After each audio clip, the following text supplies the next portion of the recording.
So getting up at Nikolai, I woke up to a couple of the other racers who were getting up, getting set to go, and I kind of laid there for a minute or two thinking, should I get up or should I go? I did feel a little bit tired and a bit fatigued, but ultimately a part of me just didn't want to get out of bed, get ready and walk out into the cold. So I knew I still had a huge way to go, and I kind of laid there for a minute and thought, all right, I'll just get another hour's sleep and then I'll get up and then I'll take this on, sort of thing. So I knew if I laid there for too long, I'd procrastinate and I'd just be less and less willing to get out there and just get into the cold and get moving. And I knew I had 50 miles, so I knew it was going to be a big day. So there's kind of that internal conflict between staying in bed and then increasing the time I was going to get there by an hour, or getting up and get going and just getting this thing done.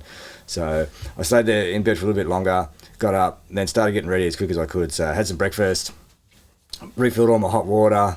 I knew I could refill it in McGrath, so I didn't need a lot. So I just need drinking water and a little bit of hot water for cooking all along the trail. So got that done, had some coffee, continued to refill that cup as I was doing everything, got set and then got going. So once I got out there, the trail again was really hard. It was a pretty cold morning, but the sun started to come out and it was quite a nice day. So I went for a couple of hours, sort of stopped, used the hot water to have some breakfast, got going again, making some good time.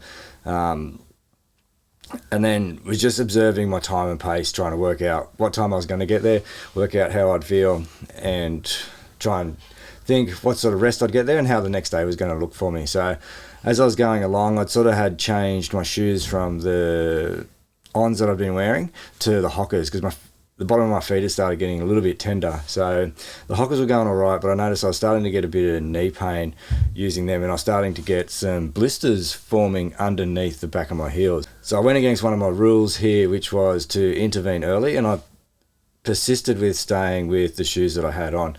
Unfortunately, I got large blisters under each heel on both feet, and one of my knees started sort of getting a fair bit of pain, and I was getting a lot of tightness in my hamstring.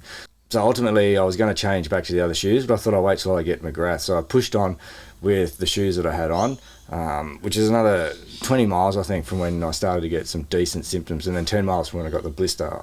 What I should have done in hindsight, and what I did with everything else, was as soon as a problem starts to raise, or as soon as I start to become aware of something becoming an issue, is stop and sort it out straight away, and then continue on, monitor the change, and then if I need to change something around that, then change that again, because trying to push until you've got a comfortable place to sort of look at these things, a small issue turns into a problem, and then you're solving a problem rather than just trying to reduce the impact.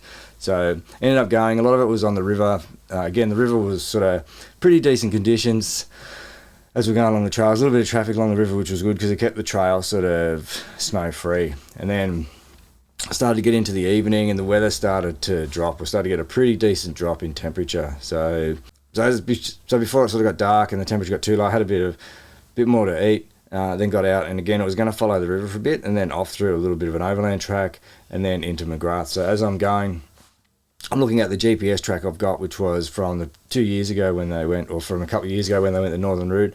And as I'm closing in on McGrath, the trail went back out onto the river, and the track I had it go across land and then straight into McGrath. So it got really cold on the river, and I'm trying to work out whether I've taken a wrong turn or whether I'm on the right path. So I spent sort of 5 minutes going up the trail, and I could still see the markers ahead, so I knew this was going to go somewhere. I just didn't know where it was going to come out of McGrath. And there's always that fear that this trail is going to go around McGrath.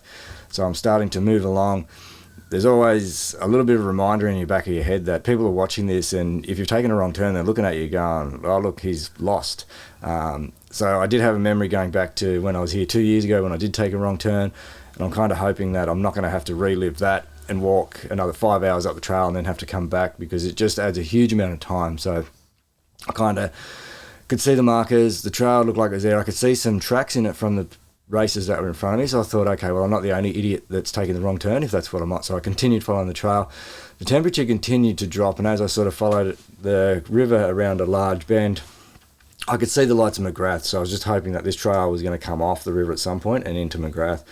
The temperature still dropped, and it started to get really cold by this stage, and it was kind of about 1:30 in the morning and closing on to 2 o'clock, and then eventually I could see the markers coming off the river to McGrath.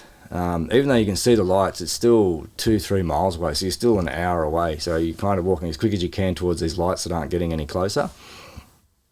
And then eventually come off the river and then head into McGrath. So from there, you sort of got to navigate your way along the streets to try and work out where the actual checkpoint was. So thankfully it's not too big, and there's kind of one main street, so I started heading up the main street. I didn't want to have to stop or do any nav checks because I just didn't want to expose my fingers, and then you kind of come across the signs for Iditarod, and then you come around a corner and there's someone welcoming you and the finish line. So I got into McGrath around about 2:30, quickly sorted some kit out, got myself set up, had some food, I think a couple of serves of pasta, had some beers, and then they'd run out of rooms in the lodging that we're in, so they just put me up into this little hall next to where the kitchen area was, the living area was. It was a community centre, so I laid out all my gear and went and put my head down and set myself up for a couple of hours sleep in a nice warm indoor sleep there with my sled inside, ready to go in and sort everything out in the morning. So that was a 350 mile. Everyone doing the 350 mile had finished there. That's as far as I'd been. So from here, it was all going to be unknown. So I wanted to reset myself, get everything sorted before I stepped off and went into what was going to be the hardest part of the race. Because as they say, it doesn't just get twice as hard from here, it gets exponentially harder. So I wanted to make sure that I was prepared for whatever was going to confront me once I left McGrath.